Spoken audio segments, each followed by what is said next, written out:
All right. Well, should we get the show started then? Sure. All right, let's do it. Hey, welcome back to the Unbelievable Podcast. I am BJ Reidell, back here with my guy Drew Mahowald, and today, well, we've got a pretty football-centric show once again. Labor Day week with the NFL season starting officially on Thursday with little Bears-Packers action, and the Vikings kicking off against the Falcons on Sunday. So what we'll do today is we'll talk a little bit about the 53-man roster, which appears to be officially set now.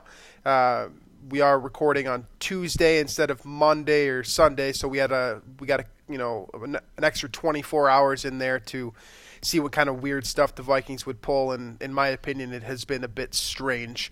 So we'll talk about the 53-man roster, kind of go over our predictions a little bit. We probably won't spend much time on that because I didn't do too well.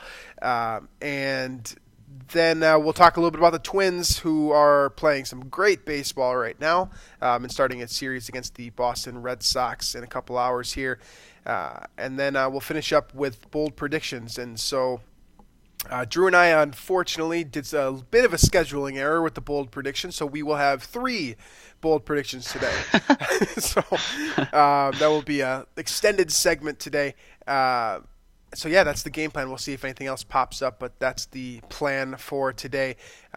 Let me pull up the advertising shtick real quick, and then we will get started here. All right, so back to SOCOM Creative.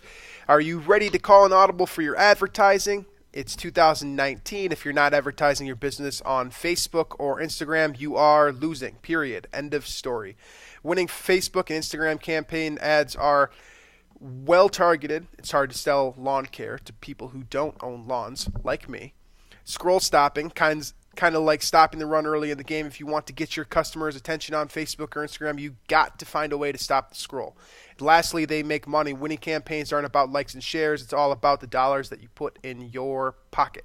If you're ready to kick ass with your social media ads, check out our friends over at SOCOM Creative. All they do is come up with ways to help you explode your business and bring you new customers.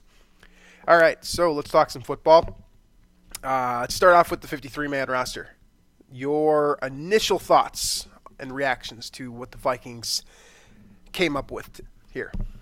Well, not a ton of surprises, I don't think. I mean, keeping 4 running backs is kind of questionable at this point. With Abdullah in there, I didn't think he deserved that spot, even if it is just on his return skills. Mm-hmm. It looks like they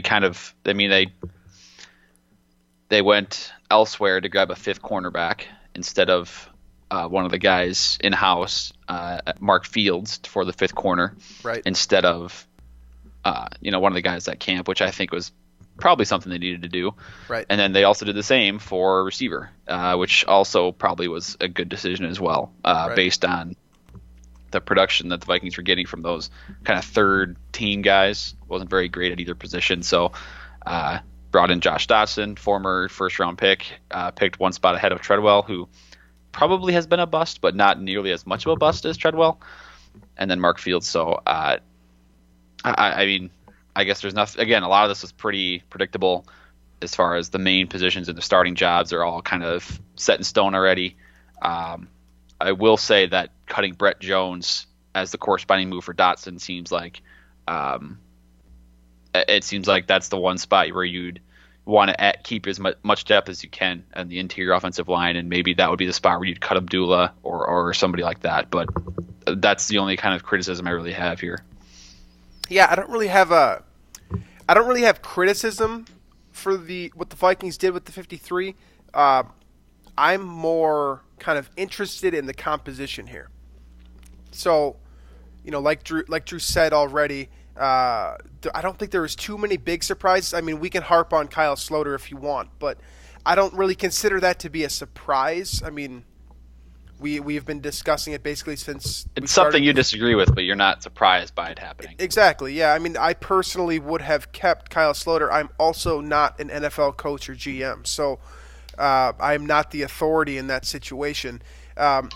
And, even as someone who preferred Slaughter to Mannion, I can certainly see the reasoning behind keeping Mannion. So that didn't shock me. I mean, it was, it was, I don't know what the right word for it is, honestly. Like I wasn't shocked by the situation, but at the same time, I may be disappointed, not mad. I don't know. Like I don't really care. Like I don't really care that they cut Slaughter. I mean, obviously, like, on a personal level, like I feel bad for the guy that got cut from an NFL team, but he landed on his feet immediately, basically in the same general position that he would have been probably had he stayed with the Vikings. So that wasn't surprising. What really kind of stood out to me were the keeping 4 tight ends, which does not include David Morgan, by the way. So they're going to keep 4 tight ends, and one of them being Brandon Dillon, and then the 4 running backs, which you mentioned, Cook, Madison, Abdullah, and Boone. We kind of figured throughout August that it would be one of the 2 with Boone or Abdullah, and for me, Brandon Dillon wasn't even on my radar. I mean, he has talent. I don't want to diminish his ability or lessen anything, but a tight end from Marion, I guess I just didn't see him making the 53-man roster. Practice squad practice squad slot, maybe, yeah, but I did not see Brandon Dillon making this roster. So congrats to him. I think he's probably number 53 after the release of Brett Jones, but he's here. He's on the team, so it seems like it's kind of his future sort of written in stone too. Where when Morgan is healthy, he seems like right. He's probably gonna get kicked to the curb, but he does get an opportunity here. I don't know if he'll dress or not, or if he'll be among the, I think, is it 46 that dress on Sundays. Yeah. So who knows if he'll be among that group, but he'll get that chance at least. He'll make an NFL salary for at least 6 weeks, which that's not bad. So good for Brandon Dillon. I mean, like I said, it's not the guys on the roster that surprised me. It is the composition of it, simply because I personally don't remember a time when the Vikings kept 4 tight ends and 4 running backs.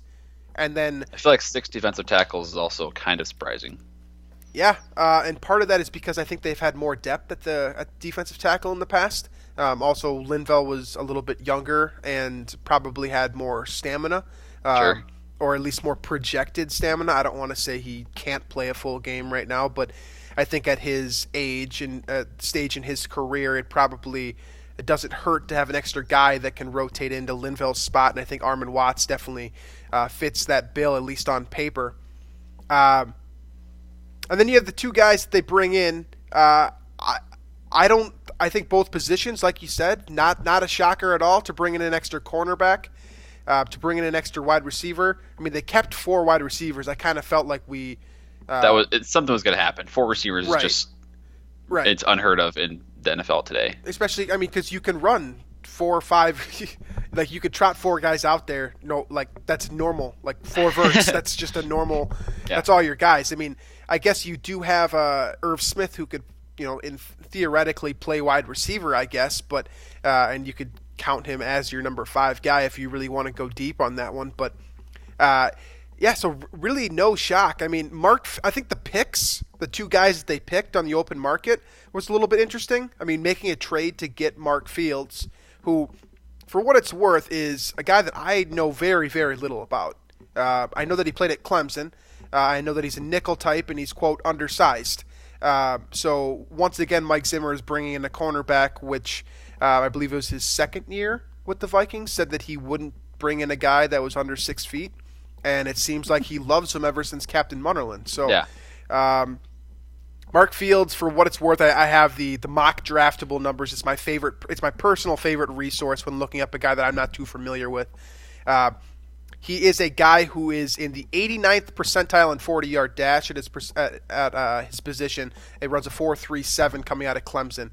He also benched 18 times, 225. So at 5'9", 192, doing 225 18 times. That, if you think about the motion for a bench press, obviously. The force that you push out in front of you immediately makes me think that he's probably a guy that is capable of being a good press corner at the line of scrimmage.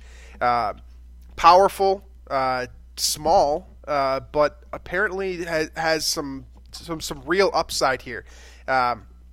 Obviously, when you're coming from Clemson too, that doesn't hurt. I mean, you definitely like to see a guy that comes from a school with that type of pedigree. Did he play with Curse or Alexander, or is he younger than those guys? I want to say that he might have played 1 year, but probably didn't play with them. Like he was on. Like he wasn't on the field, but he was right. He was on the team, maybe. I guess. Right. Yeah. That's what I'm getting here. I read a quick SB Nation article from Arrowhead Pride about him, and that's honestly that's all I've got. Like I was when I was sitting at work and I was bored today. I was running through trying to find information on Mark Fields, and there simply is not much available. You've got the mock draftable resource, which I just gave to you. He doesn't have a Football Reference profile, to my knowledge, and basically he's a guy that has flown completely under the radar. And wish him the best. Looks like he's going to be the backup nickel to start here, which is obviously a position that the Vikings are going to need if there was any sort of issue whatsoever with Mackenzie Alexander, because I do not trust Trey Waynes in the slot, and Xavier Rhodes, when he has shadowed receivers in the past and moved into the slot, has not played his best football, let's put it that way. So this was definitely a position of need. The Vikings get him. I'm excited about the potential, and that's really all I can say about him. On Doctson, though, that's a little bit more exciting to me. And I think that you were probably on the same page as me 4 years ago or 3 years ago. 3 or 4 years ago. I was kind of on the. I just wanted one of those guys taken, which hindsight is one. It's not great, but I wanted Treadwell or Doctson. I really didn't have a preference at the time between the two. Obviously, now looking back, we know A, that the Vikings preferred Doctson, but also we know B, that Doctson has turned out to be the better player and the more usable feature for the Vikings. And now, 3 or 4 years later, the Vikings have him, and he's going to be probably that number 3 guy, or at least that's what you'd want from him, to keep Thielen and or Diggs in the slot. Probably Thielen at this point. He's kind of had that role the last couple of years, but right. I think now what you want is Doctson and Diggs outside and Thielen in the slot, and then BC and BB kind of filling in when they can. Right. Doxson's definitely an interesting player. I was big on Doctson coming out. Also has worked before. That's true. That's true. Worth. When he was coming out of TCU, he was, I believe, so that year was the Michael Thomas, Laquan Treadwell, Josh Doctson, Corey Coleman. That was that year. Doctson was my number 1 receiver on that list. Obviously, that hasn't panned out quite as well. I had Michael Thomas number 2 for whatever that's worth. Not a lot. Yeah. Thomas is clearly the best receiver from that class thus far, and pretty definitively will be the best receiver from that class. But Doctson comes in, and what I like about him, so I think this is quickly became Doctson versus Treadwell, right? You see guys who are talking about, well, you're trading bust for bust. I mean, that's the most common joke that we've seen on Twitter since this signing. And so not all busts are the same, though, and I think that's an important point. Treadwell is a bust in the sense that he was given, quite literally, every opportunity to succeed. He came into the Vikings organization with the Vikings needing a number 1 receiver. They were drafting wide receiver because that's what they needed. There was no expectation that Adam Thielen would blossom. At the time, they're getting rid of Mike Wallace. Thielen wasn't, a stud at that point. Diggs had shown signs of being a number 1 receiver as a rookie, but he was still a 5th round guy with just 1 year under his belt. He had the chance to, prove himself. Like you said, had every chance to prove himself as that guy, and let Thielen and Diggs, and thinking back to that team, there was a number of guys that, how many catches? He had 1 catch that whole season, I think, right? Right. He basically did not see the field his rookie year. And from everything that has came out, basically since his release and over the last couple of years, It seems that it's more of a head thing for Treadwell, and I think we always suspected that, but it never, I guess there was no confirmation on that, but it seems like he didn't know the playbook well enough to start or to play. Like he didn't know the route depths. He didn't know where he was supposed to be lined up. We saw it pop up a couple of different times over the last several years where he would simply run the wrong route and be, putting his quarterback in a bad position. So he has quite literally not. The play that stands out for me is last year in the Packers game at Lambeau. Well, he scored a touchdown. This is his only career touchdown is in that game. But then down the stretch in regulation, the Vikings were down, I think, 4 or 5. Needed to go down and score a touchdown to effectively take the lead. And a quick slant on the first play of the drive, Cousins throws a little over the middle to Treadwell, about 8 to 10 yards in past line of scrimmage. Ball bounces off Treadwell's hands and is picked off by, I think, Ha Clinton Dix. Packers should have won the game if Mike McCarthy had managed the clock correctly, and they would have kicked a field goal and given the Vikings like 10 seconds or something to win that game. But instead, McCarthy and the Packers mismanaged the clock and gave the Vikings time, and then they went down and tied it, and then that's how that game ended. But it's stuff like that, just not focusing. Again, a lot of that stuff is mental, where that's a ball right in between both your hands you should be catching, or it's not knowing the route, not knowing the play, whatever it is. We're not going to know exactly all that stuff, but that's the play that a first round talent should be making. A routine slant over the middle for 10 yards and still keeping your team alive. He's very lucky that the Vikings ended up getting a tie that game, because even with his touchdown, he would have cost them the game there. Right. I mean, just a quick, like a brief overview of Doctson versus Treadwell statistically.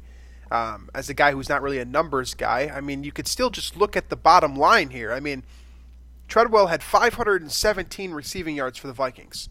And we know as Vikings fans that he was given every opportunity to up that total, to be more involved in the offense. I mean, Kirk literally targeted him to a fault last season. And Doctson, who, granted, not a great career, but 530 yards last year, that's more in one season. So my point being here is that Treadwell being a bust is more a product of him not being good enough. He simply did not measure up. That's just it. There is maybe, 2 or 3 redeemable plays from Treadwell's career with the Vikings, right? The touchdown, the crazy one-handed catch down the sideline. Yeah. A couple of really nice blocks downfield.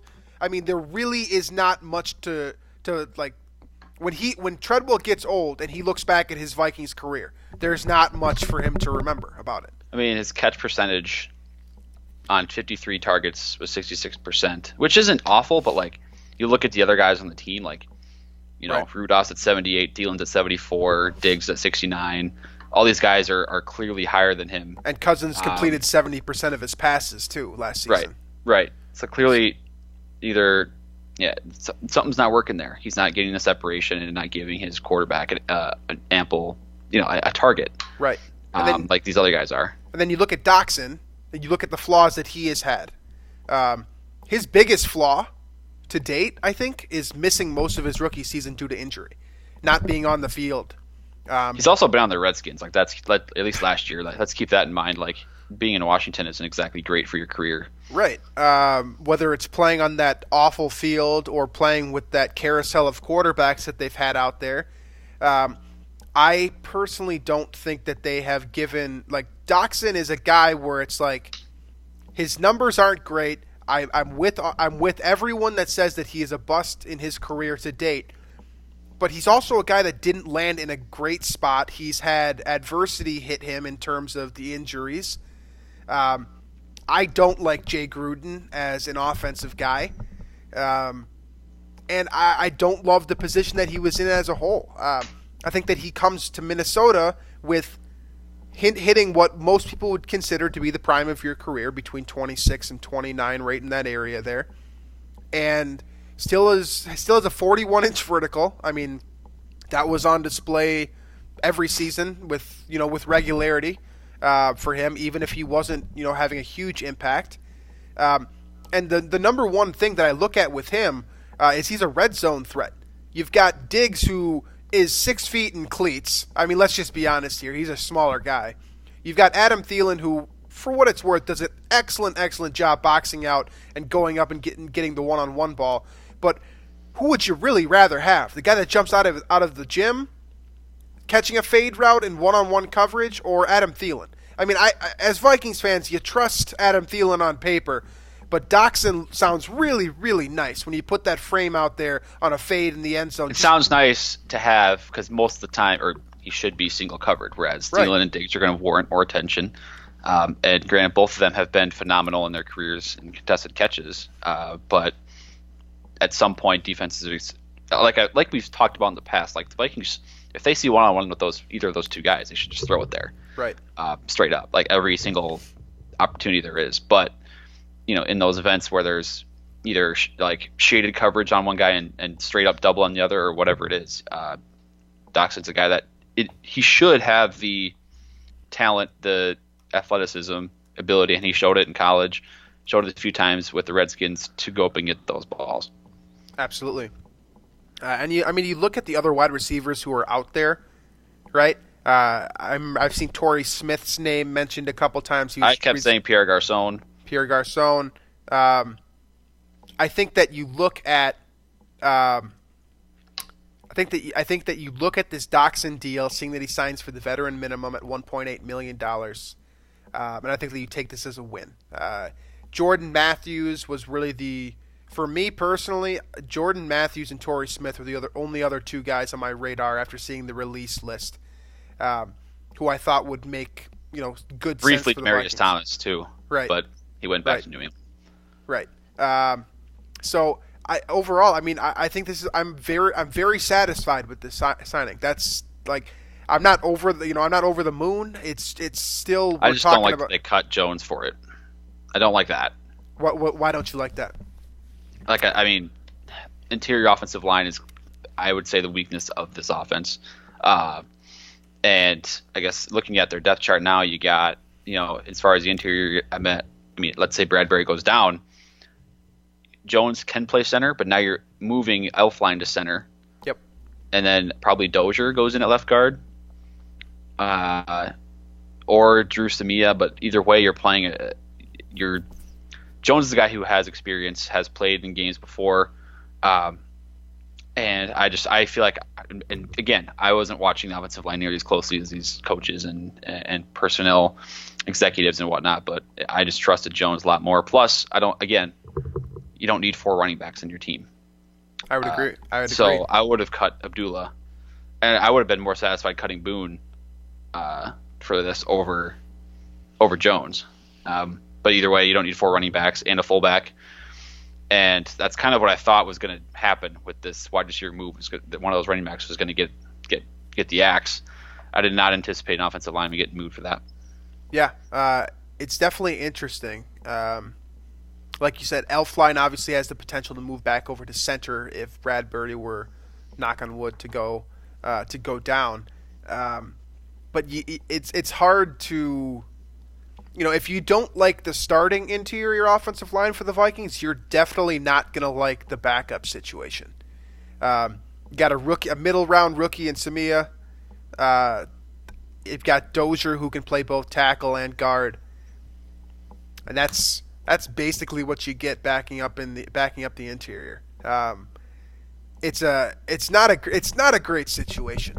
It would be nice to see the Vikings consider making a move there as well. It's also too bad because the Vikings traded a pick to get Brett Jones. Now, it was a 7th round pick, and people love to say that, the 5th through 7th round picks don't matter. Like, guys, like, they do. Like, they wouldn't have them if they didn't matter. It's just like the Vikings have 5 for next year.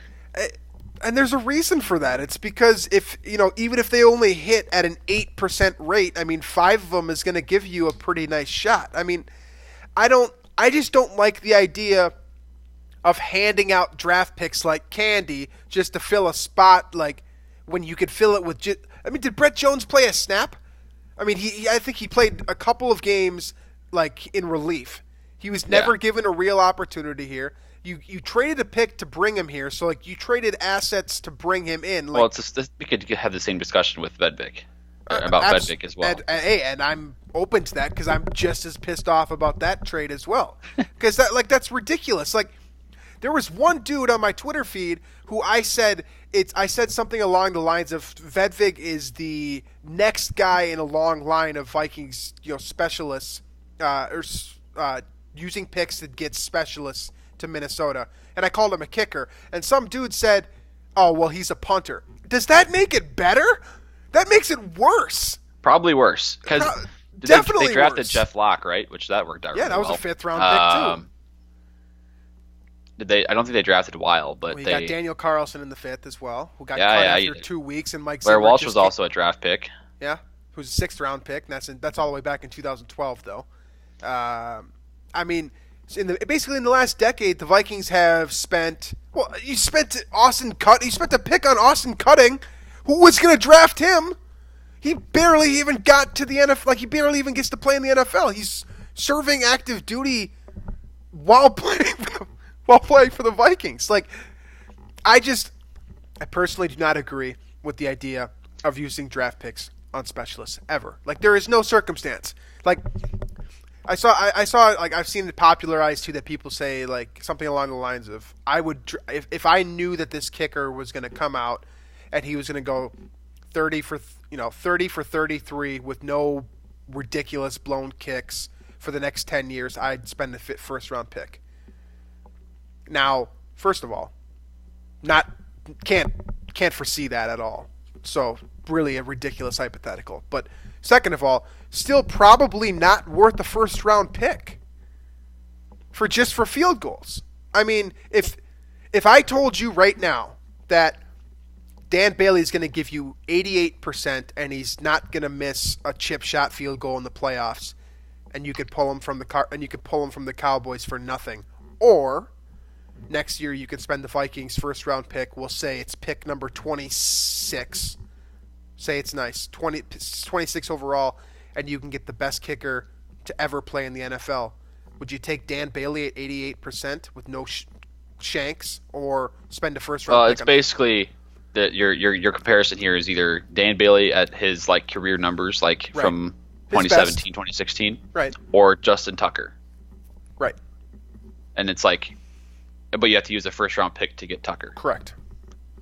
I'm gonna keep Bailey. Like, exactly, that's what I'm saying. Here's the thing: like, didn't the Bucks used one on a 2nd rounder on Aguayo like 2 or 3 years ago, and that worked out horribly. Oakland used right? a 1st rounder on Janikowski, which has. You can make your argument like as that's you that's see the fit. best case scenario for that to work out, right? Like 15, 18 year career with the team, like Longest, as probably a top 10, top 5 kicker like throughout his career. Yeah. That's probably best case scenario for using a 1st round pick on a kicker. And then if you want to make the comparison to Vedvik, whether you consider him a kicker or a punter, Jacksonville drafted Brian Anger in the 3rd round. I think that was in 2014 or 2015. He's no longer with the team. Was actually a guy that the Vikings were considering. So I fundamentally disagree with the theory that and you can't convince, like, I'm going to be stubborn about this always, forever, like for the rest of my life. It is one thing with football that will not change. There is nothing, unless all of a sudden kicking field goals start being worth 5 points. My opinion on this is it's never going to change. Because kickers simply do not matter enough to use a pick on. The fact that we, as Vikings followers, are saying this should carry some weight, given it should, yeah, given the kicking issues this franchise has been plagued with. Right. I honestly, you know what? If you hadn't brought up Vedvik, I kind of forgot that we released him. Like, that's how quickly that snapped out of my head. I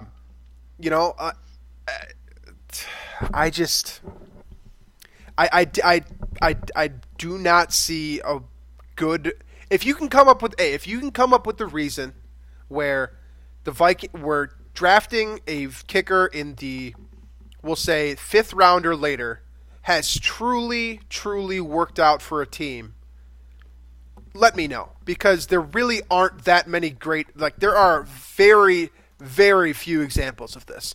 You look at Justin Tucker probably being, I think Justin Tucker was drafted. I think he was. I'm looking. That's exactly what I went to do when you mentioned that. He's undrafted, right? He is undrafted. I'm looking him up. So, he undrafted. Yeah, I don't think he was drafted. So, I don't see a situation like a kicker to me to be worth a 5th through 7th round pick needs to play 15 years for the same team and be good. I think that's fair, honestly. Like it's got like, well, okay, I'll say 12 years. I'll say 12 years for the same team and be, obviously if you're with the same team for 12 years as a kicker, you probably had a pretty damn good career. That's the only situation. And like, since I can't project a kicker's career for 2 years, there's no chance in hell that I would even try for long enough for it to be worth. I disagree. We're gonna I disagree. I disagree. That's just like I don't get it. But yeah. Well, I apologize for bringing up Corey Vedvik, but yeah, that's on you. That is on me.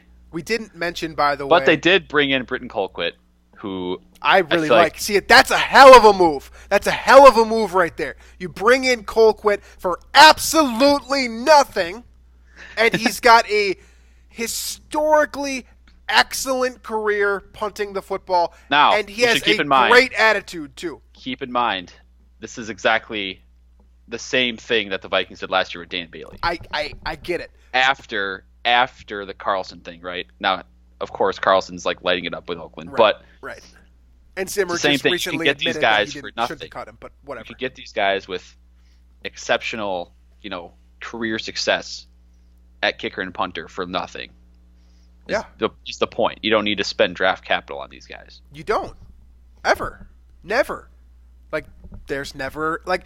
Think about the guys that were on the free agent market when just these past 2 weeks. Matt Bryant just got signed to Atlanta, who I know he's 900 years old, but he's still pretty good, and he's free. He's free. He just wants a contract. You won the job over Blair Walsh. Yeah, he won the job over like 4 or 5 guys. Like it absolutely baffles me that, dude, we go through the entire college football season saying, "Oh my God, college kickers suck," and then you want to draft one. Like I don't get it. Like it's never gonna click for me. It's not gonna work. So the last thing that I want to say about the 53 before we jump into a little bit of Twins talk here is I do think it bodes very well for Rick Spielman that there are a boatload of guys that he drafted this year on this roster. You got Bradbury, you got BC Johnson, who good for him. I think he's Mr. Mankato, by the way. Yeah. Drew Samia, Ali Udo, Irv Smith, Alexander Madison, Brandon Dillon, Armin Watts, Chris Boyd, Marcus Epps, and then Mark Fields is a rookie as well, which obviously you traded to get him, and then Austin Cutting. So pretty much almost everyone that the Vikings drafted this year is going to be on the team. The 2 guys that were drafted, was Mitchell one of them? Was it Mitchell or Johnson that was drafted, and the other one was the undrafted guy? Honestly, Mitchell was undrafted. Okay. I think BC was drafted, but all right. So it's literally Cameron Smith is the only guy that was not that was drafted by the Vikings and did not make the 53, and he's on the practice squad. So Spielman, I think that Spielman did a really good job.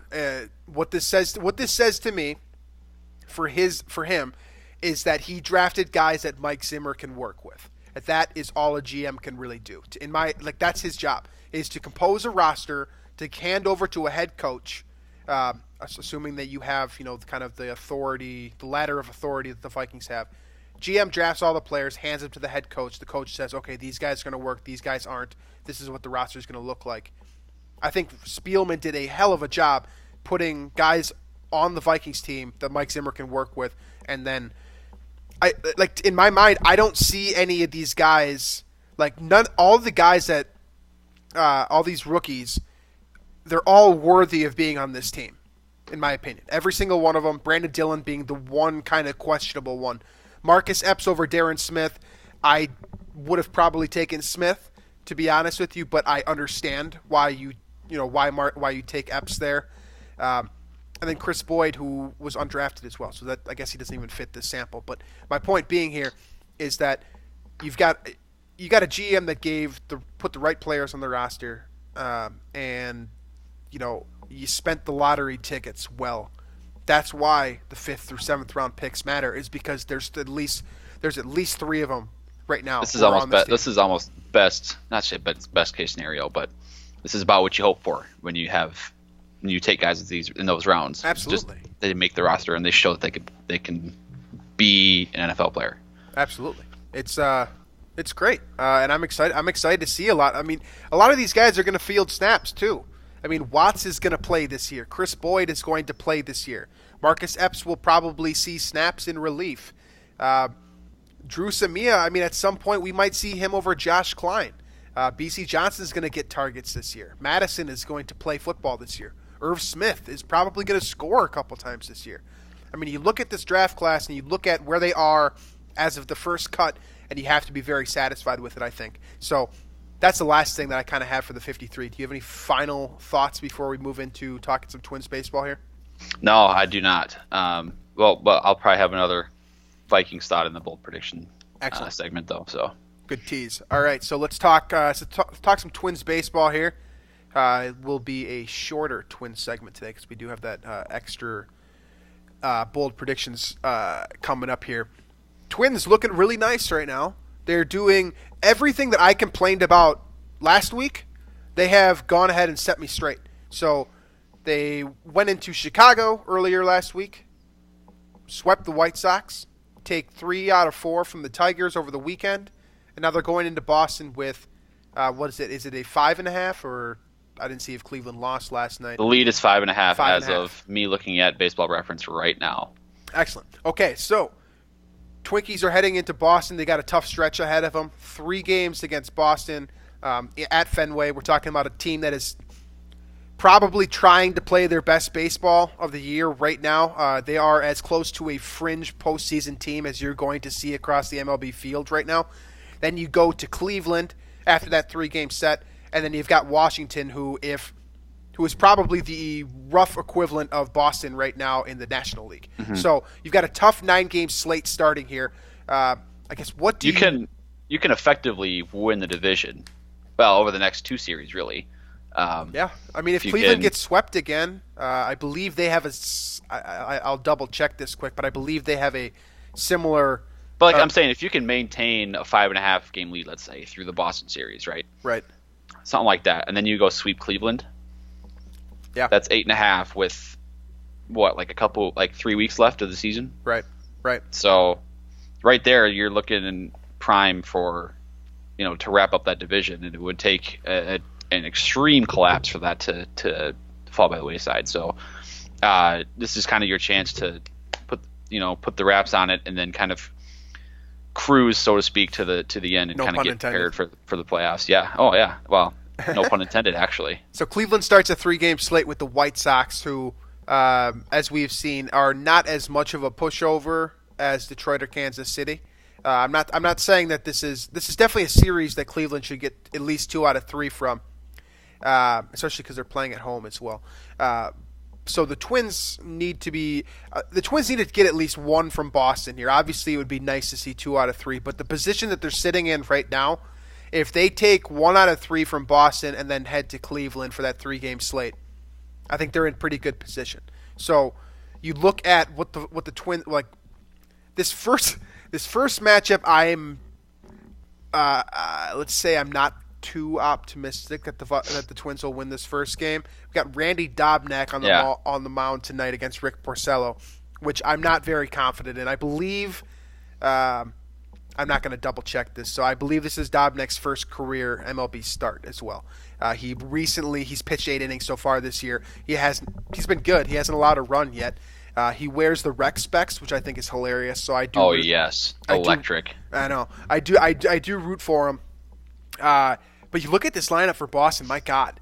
How are they not? I believe they're leading the MLB in batting average as a team. They hit home runs, obviously. They have the first three guys in their order. I mean, you got Betts, Devers, and Bogarts, who are all – Betts might not get to 30, but Devers and Bogarts are – Bogarts is already over 30 homers. J.D. Martinez, who hits right after him, is at 34. You got Devers, who's probably going to get to 30, and honestly, he might get there by the end of this series if we're not careful here. You've got a potent Boston lineup here, and if they're not playing, I don't. They're 74 and 63. I guess like I don't really see what the real problem is for this team. You know, I think that this is definitely a postseason team. Chris Sale has not been himself this year. He's still electric. He's still got electric stuff, but their starting pitching has not been that bad, and their hitting is otherworldly. So this is definitely going to be a tough series here.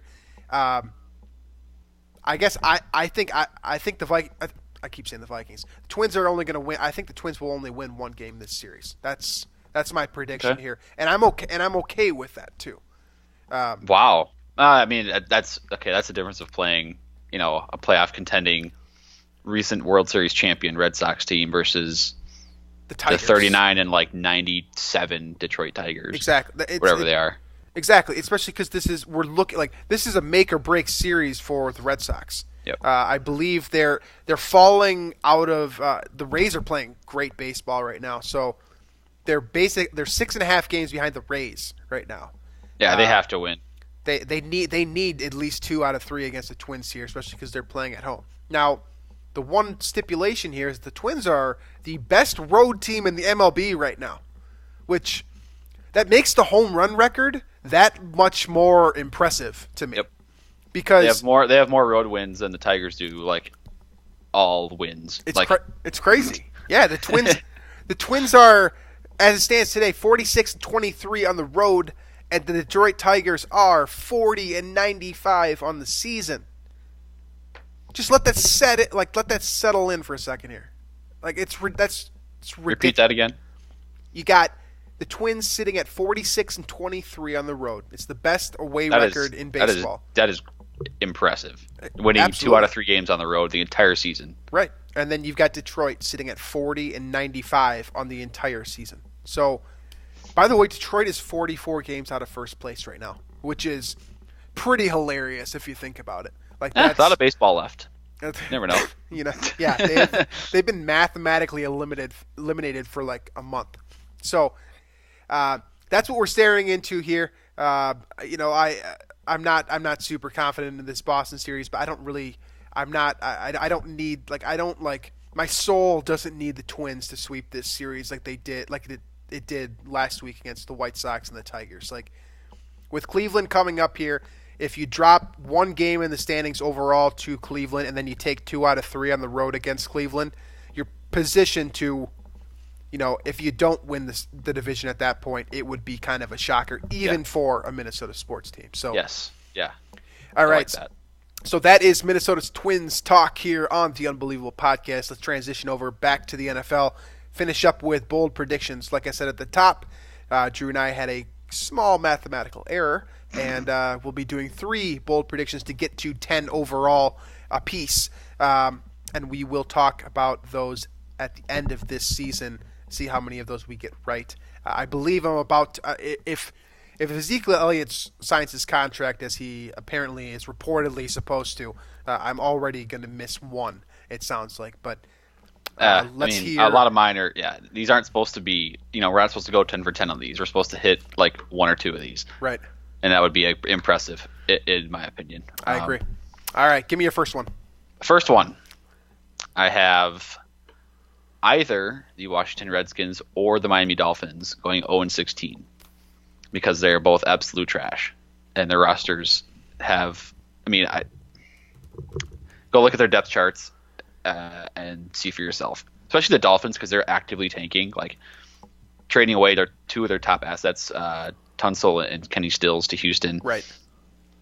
They're just in tank mode, pulling the New York Knicks. Except there's no lottery in the NFL, but right. They're trying to lose, and it would not shock me if because they're the team even at this point. If they're 0-13 or something, they're not gonna get that mercy win at the end. They're actively trying to get the first pick and get Tua. Absolutely. You look at Washington's roster, and I mentioned this following the Doctson signing because it makes sense why the Vikings cut Treadwell, right? On paper, you've got Thielen, Diggs, you've got two guys up top. You don't have any real need to pay him that. I mean, you're gonna have to pay him that money anyways, but it doesn't really make sense to have him on the roster. With Washington, I don't really understand why they would cut Doctson when they have to pay him anyways. These are their top three receivers. You got Paul Richardson, who has torn his ACL at least once. You've got Trey Quinn, who I have as a avid football watcher, as a guy who has covered the NFL for 5 of the last 7 years of my life. I have never heard of Trey Quinn in my entire life. Not once. Never. I don't know who he is. So he is their slot receiver. And then you got Terry McLaurin from Ohio State, who is actually pretty impressive. And, I mean, I think that he might end up being the number one. Is Vernon Davis still a Redskin? He is, yeah. He's the backup to Jordan Reed, who will end up playing like 8 snaps and then get like 5 more concussions this year. So Davis will play. But that's what you're looking at here.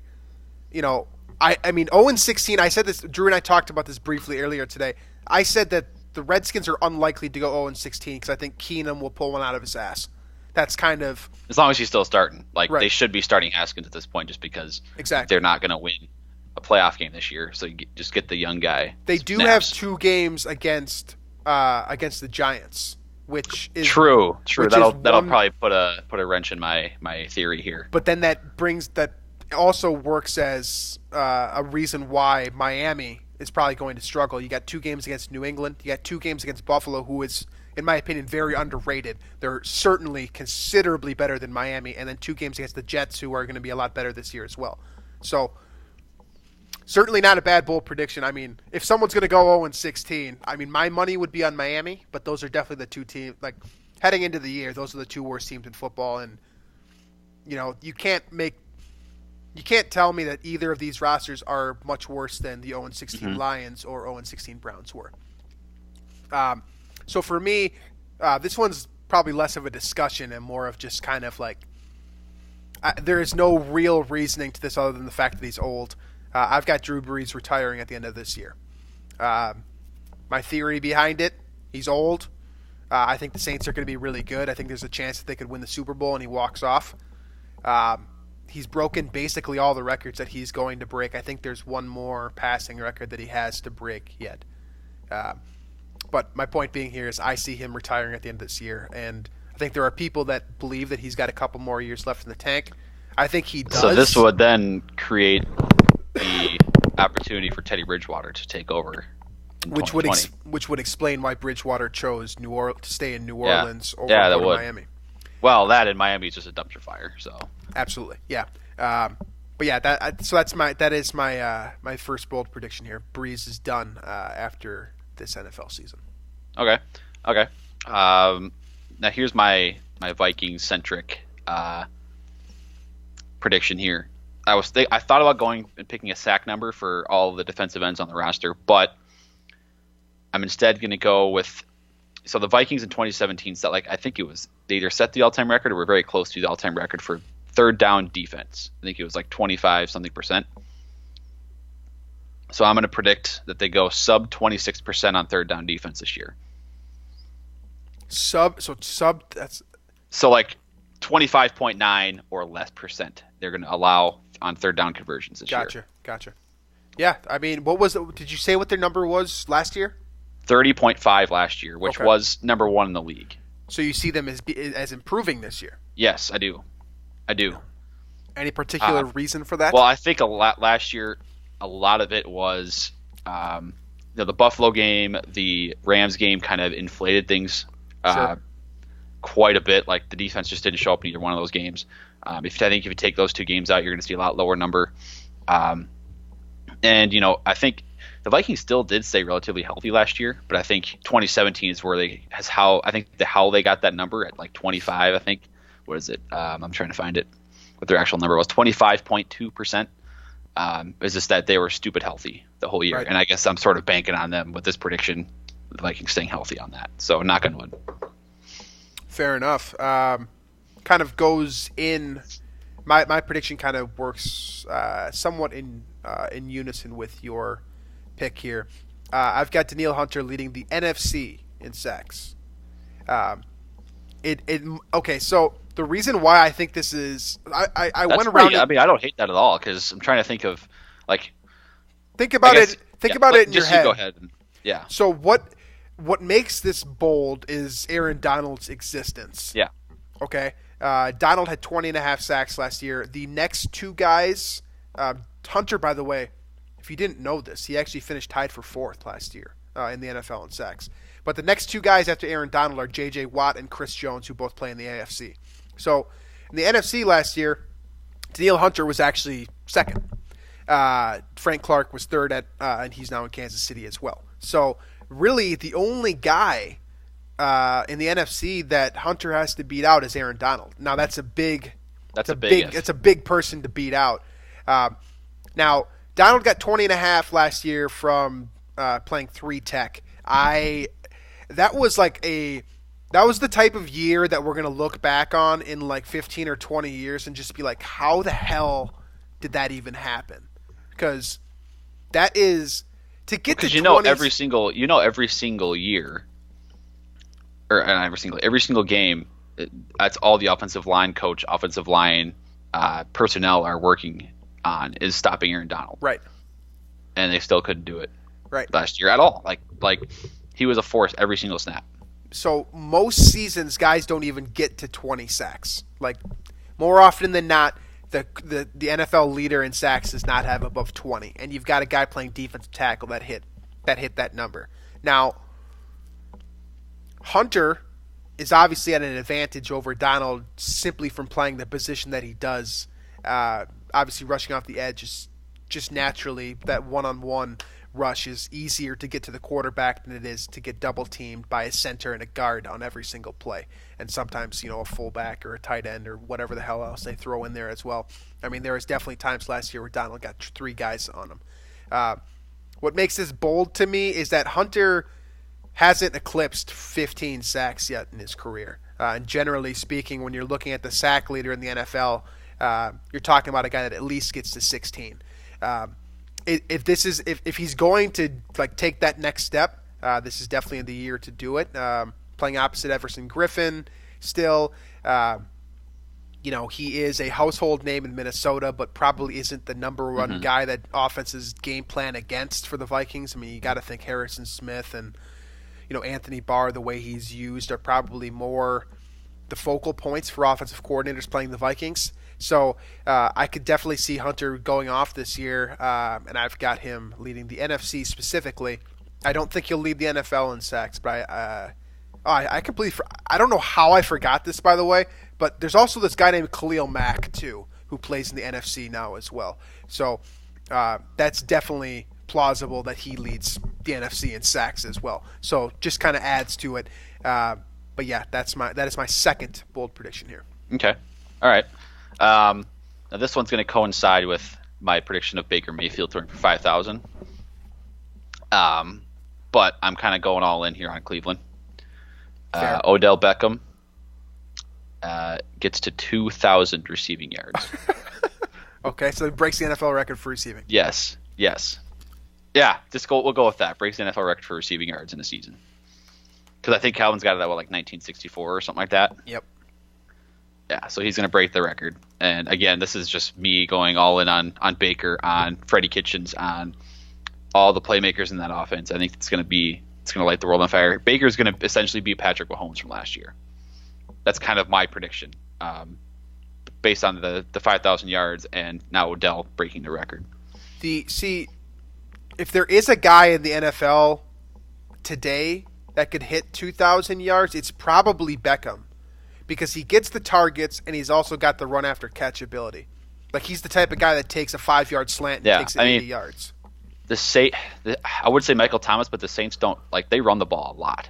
They do. Yeah. With Kamara and now last year with Ingram, but I think Murray's going to get a lot of touches now. You look at other guys, Hopkins maybe could. Julio Jones. The Texans pass it quite a bit.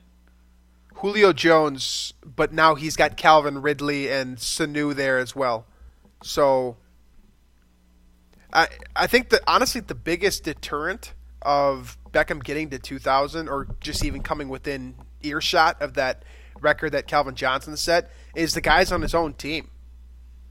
The fact that Jarvis Landry's going to get his touches, you know that Landry's going to get like close to 100 catches like he does every single year. So that's just going to pull targets away from Beckham.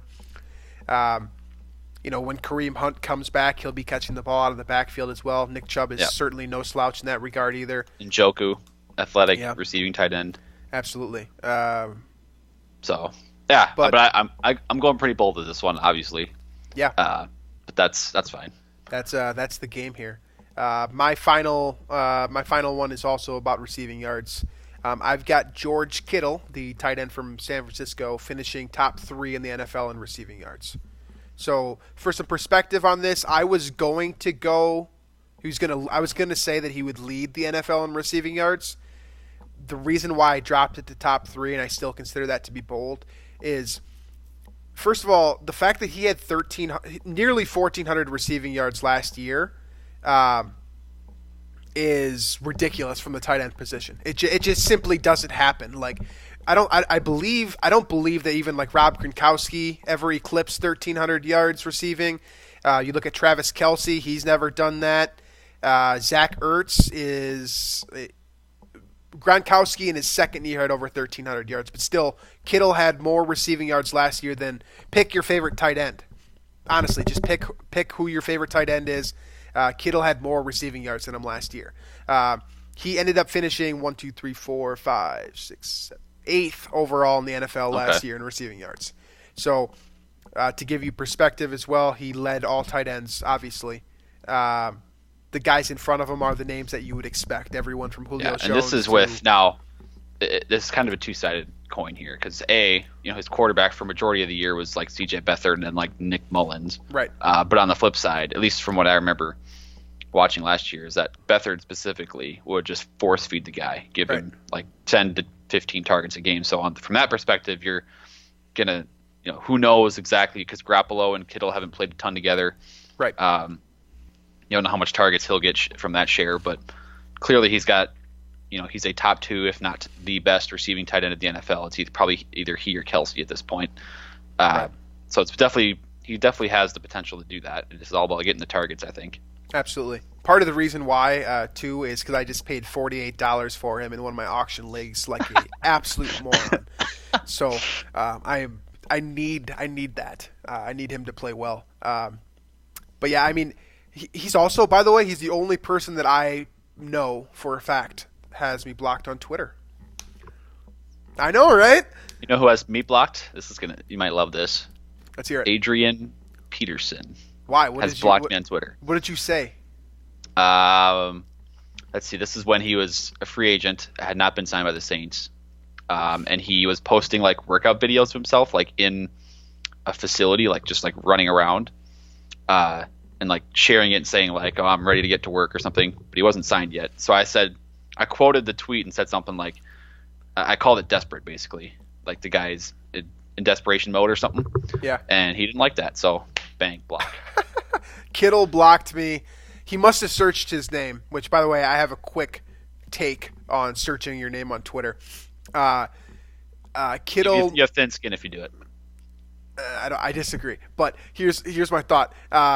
So last year when the Vikings played the Niners, Kittle dropped a pass, and I just said it. Literally, this is the tweet. Like, there's nothing else. I've never said anything. I like Kittle. I think he's funny, and all guys from Iowa are hilarious. So I don't know. Like, it kind of hurts me deeply that he thinks that I'm an asshole. But it just said George Kittle, and then it was the GIF of the girl, like the 4 or 5 year old girl having the ball. Oh yeah. I've seen that. Yeah, that's it. Favorite. That's it. He blocked me for that. But I don't see. Okay, so I saw people were complaining today that Melvin Gordon searches his name on Twitter because he quote tweets a lot of stuff, and like honestly, I think he's a good social media guy. I think he's pretty funny on Instagram, Twitter, whatever. But I don't have a problem with athletes searching their names because like you just said, like your response was that they're thin skinned. I've seen other people say like why do you care what we think? That's kind of what my thought is. Like it. But if you were a professional athlete, like you don't even need like who's to say that they even do care what we think? Wouldn't you just And want maybe they don't. Wouldn't you But just be curious? it gives off the impression that you do if you're responding to people like that. Right, but like, okay, so this is like my thought process. Like, I can't remember what TV show or movie or whatever it was in, but like, where it was, they were in a world where you could see whenever someone was talking about you, like the thought bubbles would pop up, and you could just like look up and be like, oh, this person just said this person said this. If you were a professional athlete and you had the ability to see what everyone was saying about you, that's literally that's what Twitter is. This doesn't have to be. Would you just check though? This hypothetical scenario doesn't have to be just for professional athletes. Like hypothetically, if you could find out what everybody's saying about you, I've definitely Googled myself before. Have you not? No, but I'm saying it doesn't even have to be Google. It has to be like you should. By the way, you should Google yourself. Your digital Why? You got to check your digital footprint to make sure that you're safe. It's important to do that. Just so you. Okay. Know. Well, I'm not.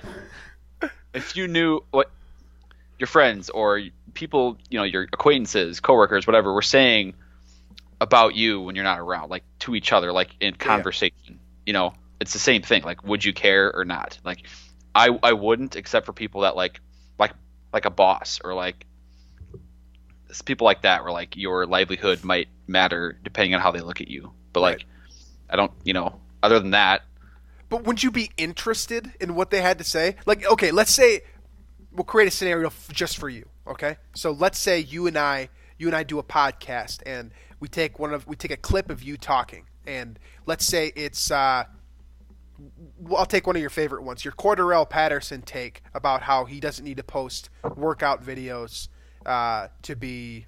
Yeah, that was fun when that was had that take like 9 times. Okay, so we put that video up on Twitter. It goes viral. We're talking like 500,000 views, and you've got a bunch of people commenting on YouTube. You got people responding to the tweet. Wouldn't you like be curious what people had to say? Like, even if you didn't give a shit what the people like, you might care about what my opinion was on your thought, because we do this podcast all the time. But if like just some random guy, some random egg on Twitter has thoughts, like, wouldn't you care about what their thoughts on your take was? Like, you don't need to care about the person. Like, it doesn't need to wound you that they have that opinion. But like, aren't you interested in what people have to say about you? I mean, I don't know. Like, obviously, okay, it's weird because like in that scenario, obviously we did something right, and like we struck a chord with football fans, and like something I said was very interesting, and that gives us views and numbers and hits, and that's what we want to do. So like, from that perspective, I care because that's what I want to do. Okay.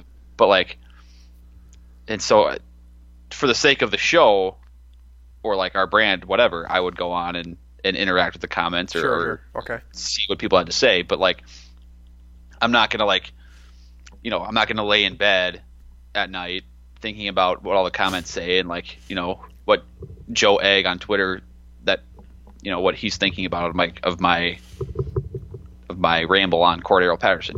That I'll never ever think of that in my free time. That's fair. I mean, I don't think I would think of it in my free time either, but I do think that if I was a professional athlete, I would definitely search my name on Twitter, like with my friends. I'd sit there and I'd be like, all right, let's each everyone would sit there with their phones, and it's like you've got like, think about like 3 or 4 funny guys just hanging out. You've got like Joe Thomas. It's like last August was that last year when the Vikings brought in George Iloka?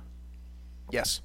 Yeah, and so I think I tweeted something like "hot seat J-Ron curse," and he liked it. Like, I didn't tag him or anything, but he liked it. Yeah. Like, clearly searching his name, right? And then I think he this preseason he re-liked it. Like, he took his like off and re-liked it. That's because he obviously lit it up in preseason. But I which is fine. Like, you can do whatever you want. Like, I'm not gonna. I think that's funny. Like, that's super petty. Like, super petty. Oh, super petty. I just imagine if Melvin Gordon. I have just this makes me cool, by the way, just so you guys know. I have drank with Melvin Gordon before. I think he's funny. I think he's like a normal guy. Like, he is, to me, he is like the standard, like what he is what you would hope a professional athlete would act like. He makes jokes at his own expense. He's good at his job. he doesn't like take anything too seriously. Like I don't think he's a good example. Now, Adrian Peterson is a considerably different example. Like where like he's not funny. He's not a good person. You know, like it's different for when he responds to criticism. Like you can like read it. Same with Michael Thomas. Like Michael Thomas just seems to have like he's just pissed off all the time. It seems like, whereas like Melvin Gordon is like happy-go-lucky. So when he reads these stuff and like quote tweets it and does whatever, like I don't know, I just don't think that he really takes it personally. But anyways, I'm apparently sick again, so I think it's time to wrap up the show. Any final thoughts that you have here? Any final thoughts? Packers are going to beat the Bears on Thursday.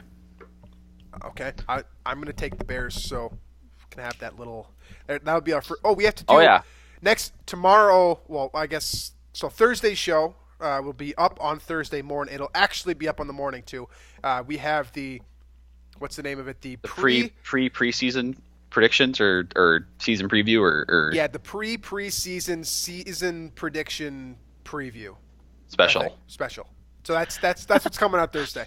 We'll go through all the slate of games like we used to do on the About the Labor podcast, and we can throw in like division winners, playoff game winners. We'll have all that fun stuff. And all that. Yeah, it'll definitely be a fun show. So if you're going to listen to one more episode, make sure it's that one. But we definitely recommend listening to all of them.